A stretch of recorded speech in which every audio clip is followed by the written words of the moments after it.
The Honourable Minister of Finance and Public Service, Dr. Nigel Clarke, made his budget presentation in Parliament on Tuesday, which was yesterday, and joins us via Zoom to talk about the social and economic recovery and vaccine Jamaica program and some other things. Morning, Minister. Welcome to Smile Jamaica, sir. Morning, Neville. Thank you for having me. First, sir, let me tell you that I thought your presentation was absolutely amazing. One of the best I've seen from a finance minister, sir, so I congratulate you on that. Couple of things I want to talk about. You said foreign exchange inflows from tourism to fall by 74%, which has set back the country 30 years. Is that an exaggeration? It is not. Foreign exchange earnings for 2020-21 projected to fall by 2.5 billion US dollars. So basically, in the previous year, prior to the pandemic, we earned 3.4 billion US dollars. I'm giving you rough numbers from tourism inflows. Last year, we earned $874 million, a fall of 2.5 billion or 74%. You have to go back 30 years to find another year where we earned so little from tourism. How do we come out of this, sir? We're going to have to recover stronger, Neville. We're going to have to, day by day, month by month, it won't be overnight, but we have to recover those earnings. But it's important that the country is aware of these realities and these statistics and these numbers, right? Because then we have the wrong kind of conversation if we're not.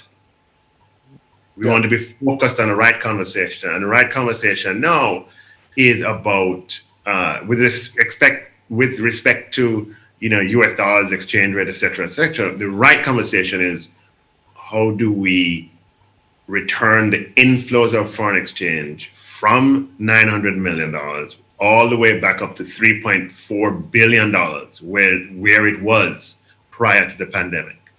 How do we?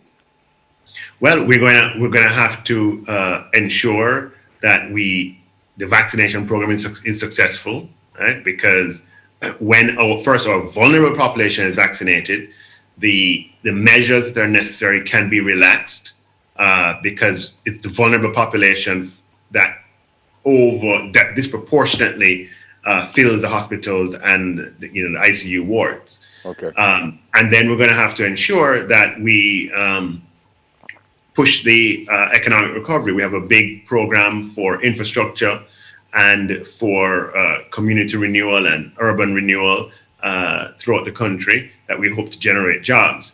But our big foreign exchange earner is certainly tourism. Tourism begins to return as our source markets are vaccinated, and President Biden has spoken about May being the goal for the United States. The UK is fairly advanced.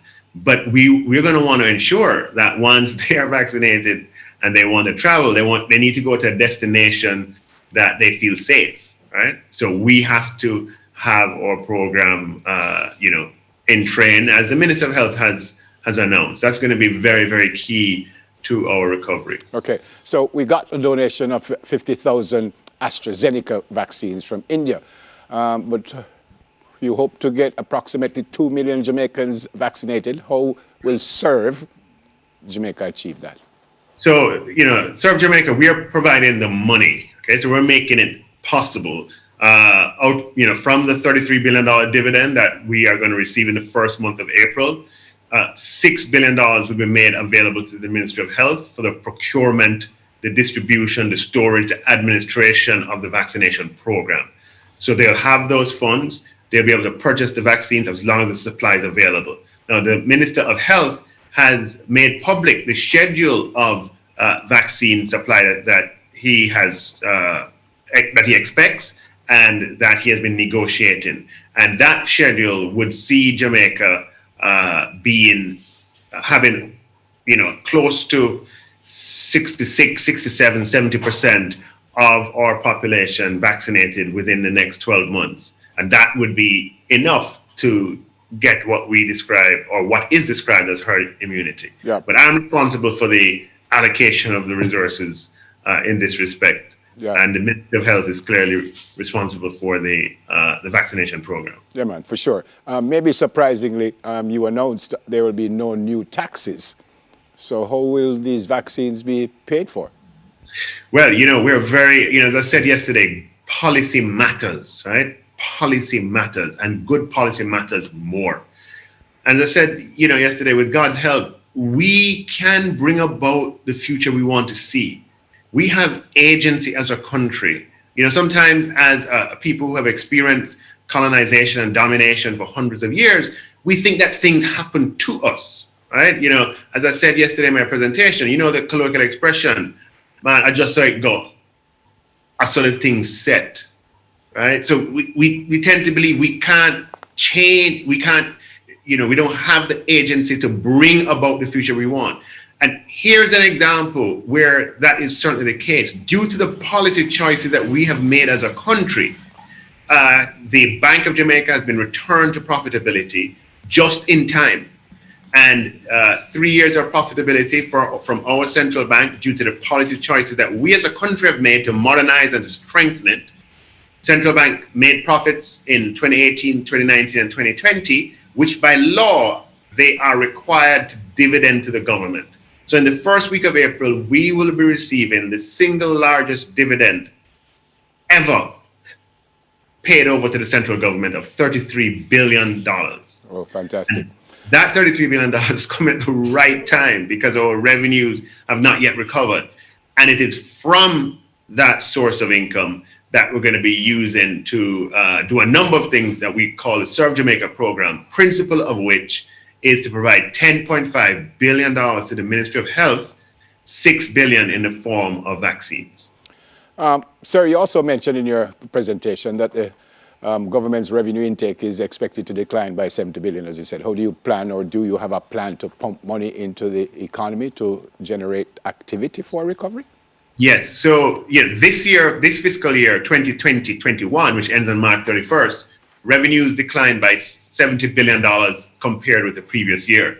We were fortunate this year to have an opening cash balance of $90 billion, Neville. You talk about, they say preparation is better than good luck. We have been building those cash reserves, this government, through prudent policy, through what we call fiscal overperformance, that you set a target here fiscally and you achieve this target. And so the difference is a cash balance that begins to build up. We privatized Wigton Wind Farm last year. We privatized Trans-Jamaica Highway, and we recouped $25 billion from that. We reintegrated PCJ into its parent ministry. We recouped $6 billion from that. And so we were building up the cash pile, and we were doing it to accelerate debt repayment. And if we accelerated debt repayment, what that would mean is that we would have more fiscal space to spend on other items. Lo and behold, you can plan and plan and plan. And that's what we did by harvesting this amount of cash, resources. But then COVID-19 came, but thank God we had those resources, which helped us to cushion the collapse in revenues. For the next fiscal year, we are expecting recovery to begin. It's not going to be at the level where our revenues are going to return to pre-pandemic levels in real terms, but we'll be supplemented by this one-off dividend from the central bank of $33 billion, which will finance the SERVE Jamaica program, consisting of a number of different items that I know you're showing on your screen. And we probably don't have time to go through each of them, but anyone that you're interested in, Neville, I can speak about in greater detail. I wanted to ask you about the banks. They've offered moratoriums or delayed paybacks on loans to organizations facing difficulties. In a year that you said is the worst economic contraction in Jamaica's history, if we don't see a quick enough recovery, what actions are you considering, if any, to strengthen the financial system? I am moving for a quick recovery, Neville. That we have lined things up for that. I mean, clearly we're not in control of all of the variables. As I mentioned yesterday, there are uncertainties with the virus. There are risks we face, natural disaster, commodity price shocks, and so on. But we are programming for recovery. We're the largest infrastructure program tabled in a budget ever, as well as making sure that we have the vaccination program and that we have temporary employment support programs, the Paint the City program, the river training program, and other programs and social support for a lot of people who have been affected, including 15,000 taxi drivers and 5,000 contract carriage operators. And we also have the conditional cash transfer program for those over 60 who are vaccinated. We're just saying, look, you don't have to if you don't want to. We hope that you choose to. And if you do, there'll be a $10,000 grant that will be available as soon as the conditions allow for us to make those transfers. Okay. So we are, for now, Neville, if that situation materializes, you can have me back and I can describe, what we would do under those circumstances. But right now we are programming for recovery. And it's like you're playing football, Neville, when you're dribbling towards a goal, you're not thinking about missing. Right. You're thinking about missing what's going to happen. You're thinking of hitting that ball in the back of the net. Right. That's exactly what we're going to do this year. We're dribbling down into offensive territory, and we're going to kick the ball in the back of the net. What I mean by that is we're going to go for economic recovery to begin this year. We won't get it all done, but we're going to go for it to begin in this upcoming fiscal year, beginning on the 1st of April. Great analogy, sir. We have to go. One final question, and I probably need a quick answer. You changed the filing date, tax filing date from March 15. No, I haven't changed it yet. I'm saying that we're going to change it. Why? Yeah. Because think about it, Neville. We've been doing this thing the same way for the longest time. But we get 50% of our income taxes on March 15th, which is 2 weeks before the end of the fiscal year. The fiscal year ends on March 31st. Now, by March 15th, your expenditure is done. You've written all the checks. Right. Yeah. And they've gone down to the ministries and they're going to spend the money. And you have to sit down and wait and pray, cross your fingers, that for those 2 weeks, those last 2 weeks, the money comes in as you expect. That's no way to run a country. Yep. Notwithstanding the fact that we've done it like that for decades.